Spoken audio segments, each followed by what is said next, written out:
नमस्कार दोस्तों, फिर से एक बार इस पॉलिटिकल मंत्रा के मंच पे स्वागत है। और मैं डॉक्टर रंजनी कुमार सिन्हा।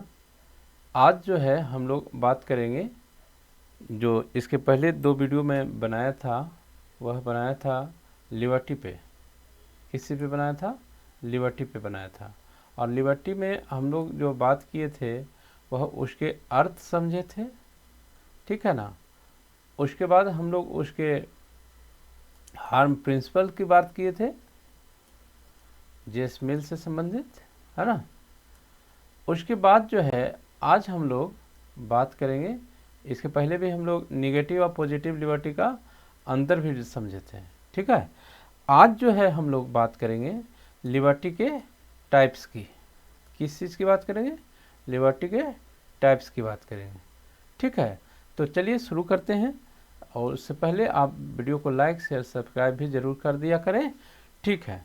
तो हम लोग आज जो है किन किन स्वतंत्रता की बात करेंगे उसकी चर्चा हम लोग सबसे पहले कर लें। तो प्राकृतिक स्वतंत्रता, व्यक्तिगत स्वतंत्रता और नागरिक स्वतंत्रता। देखिए यहाँ पर 3 स्वतंत्रताएं आज मैं करूँगा। शेष जो 4 प्रकार की स्वतंत्रताएं हैं यहाँ पर राजनीतिक स्वतंत्रता, आर्थिक स्वतंत्रता, राष्ट्रीय स्वतंत्रता और नैतिक स्वतंत्रता, इसकी व्याख्या मैं अगली वीडियो में करूँगा, वो आपको कल प्राप्त हो जाएगा, ठीक है। तो चलिए शुरू करते हैं प्राकृतिक स्वतंत्रता की। अब देखिए प्राकृतिक स्वतंत्रता कहने का क्या मतलब होता है कि वे स्वतंत्रताएं जो प्रकृति के द्वारा किसी मनुष्य को प्राप्त होता है। किसके द्वारा प्राप्त होता है? किसी मनुष्य को प्रकृति के द्वारा प्राप्त होता है। और इस संबंध में हम लोग जानते हैं कि एक बहुत बड़े जो है वह नाम आता है रूसो का।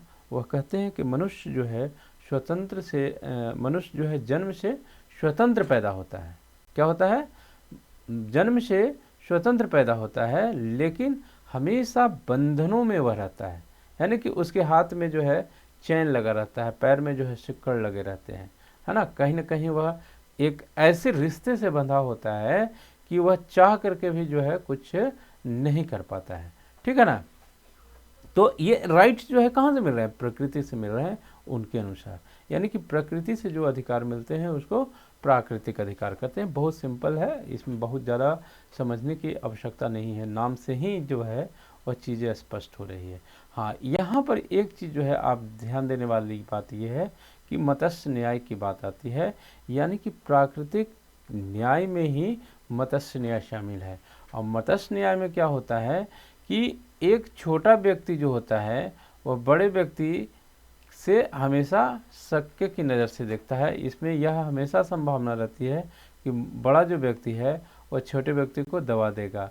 बड़ी मछली जो है वह छोटी मछली को जो है वह हमेशा खाने की बात कर जाएगी, उसको नुकसान पहुंचाने की बात करेगी, ठीक है ना। और देखिए यहाँ पर विश्व की 2 ऐसे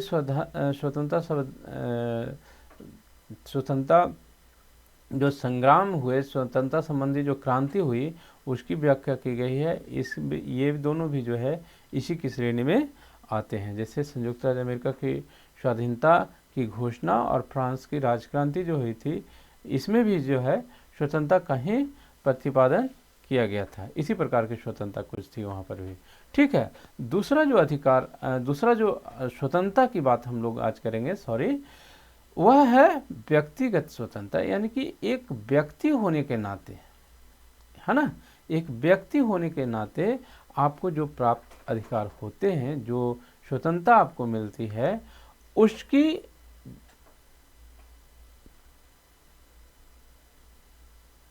चीज़ों की व्याख्या जो है हम लोग पूर्व में भी किए थे, है ना। क्या किए थे हम लोग? जेएस मिल की बात किए थे।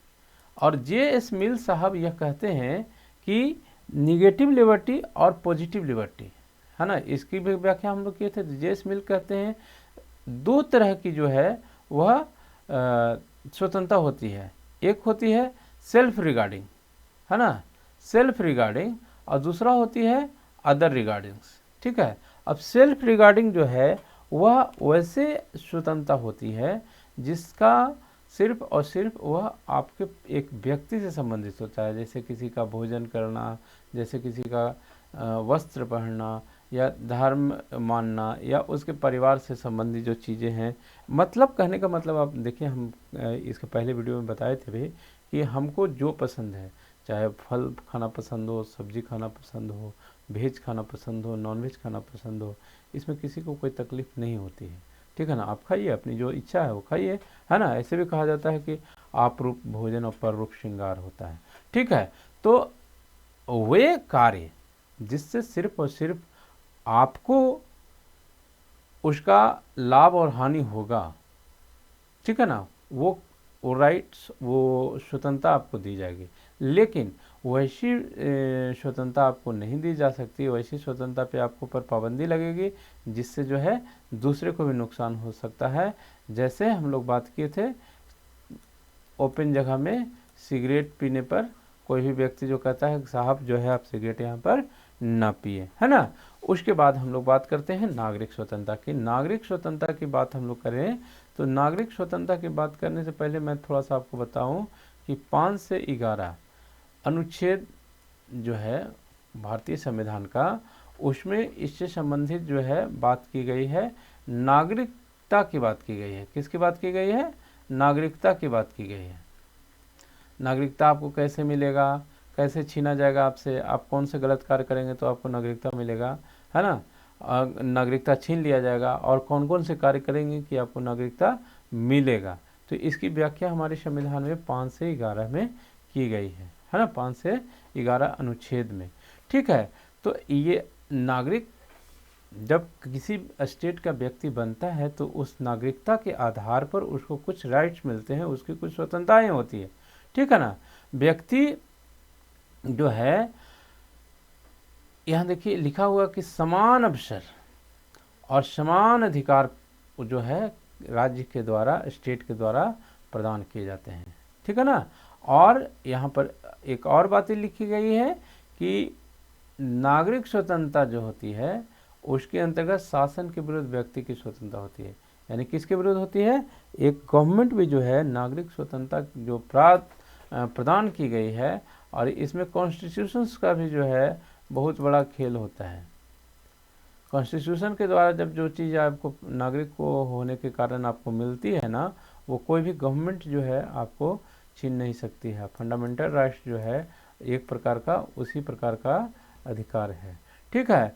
दूसरी जो बात है वो कहता है कि व्यक्ति को व्यक्ति और व्यक्तियों के समुदाय से स्वतंत्रता है। यानी कि एक ये बाध्यता नहीं है कि जो है किसी व्यक्ति की बात माने या किसी समुदाय की बात माने, आप जो है स्वतंत्र होंगे, ठीक है ना। लेकिन वही बात है कि आप निगेटिव पूरी तरह आपको स्वतंत्रता नहीं दी जा सकती है, आपको वो कार्य करने की आज़ादी नहीं दी जा सकती है जिस पर दूसरे व्यक्ति को जो है उससे नुकसान हो सके, उसकी जो है उसकी लिबर्टी जो है क्षति पहुंच सके, वो आपको अधिकार नहीं दिए जा सकते हैं, ठीक है ना। उसके बाद एक चीज़ और यहाँ पर देखिएगा लिखा हुआ है कि लोकतंत्रात्मक और लोक कल्याणकारी। यानी कि एक नागरिक जो है उसकी जितनी स्तर ऊंचा रहेगा किसी भी स्टेट में, तो वह कहाँ होगा? जो एक लोकतंत्रात्मक स्टेट होगा वहाँ, और जो एक वेलफेयर स्टेट होगा वहीं पर जो है क्या होगा? नागरिक की स्वतंत्रता के जो स्तर रहेगा वह बहुत ज़्यादा हाई रहेगा, ठीक है। तो यहाँ पर हम लोग क्या समझे अभी तक हम लोग ये समझे कि लिबर्टी के जो टाइप्स हैं, जो हम लोग 7 तरह के लिखे थे, उसमें से हम लोग 3 अभी पढ़े हैं। क्या क्या पढ़े हैं? एक पहला हम लोग पढ़े प्राकृतिक स्वतंत्रता, ठीक है। और प्राकृतिक स्वतंत्रता के बाद हम लोग पढ़े थे, दूसरा जो पढ़े थे एक व्यक्तिगत स्वतंत्रता, यानी कि व्यक्ति होने के कारण। और तीसरी स्वतंत्रता की जो बात कर रहे थे वह नागरिक स्वतंत्रता की बात कर रहे थे। नागरिक स्वतंत्रता में हम लोग और व्यक्तिगत स्वतंत्रता में हम लोग किन किन चीज़ों की चर्चा किए? तो प्राकृतिक स्वतंत्रता उसको कहते हैं जो प्रकृति से मिलती है। इसमें हम लोग चर्चा किए थे रूसो की एक स्टेटमेंट की चर्चा किए थे। व्यक्तिगत स्वतंत्रता में हम लोग जो है जेएस मिल की बात किए थे। जेएस मिल में जो है हम लोग हार्म प्रिंसिपल और हार्म प्रिंसिपल के साथ साथ सेल्फ रिगार्डिंग और अदर रिगार्डिंग की भी बात किए थे, है ना। अब नागरिक स्वतंत्रता में जो है हम लोग बात किए थे कि इसमें 2 प्रकार के जो है इसके भी पार्ट आते हैं, 5 से 11 अनुच्छेद की चर्चा किए थे, है ना। उसके अलावे हम लोग यह भी जाने थे कि कुछ जो है आपको अधिकार ऐसे मिलते हैं जो कहीं आप स्टेट की जब नागरिकता आपको मिल जाती है, जैसे अपॉर्चुनिटी जो है समान रूप से मिलते हैं, आपको राइट्स जो है समान रूप से मिलते हैं, तो इन चीज़ों की जो है हम लोग व्याख्या करे थे, है ना।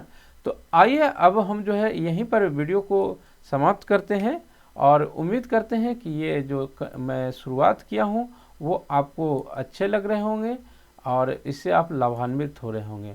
तो ठीक है, मिलते हैं अगले वीडियो में, तब तक के लिए बाय।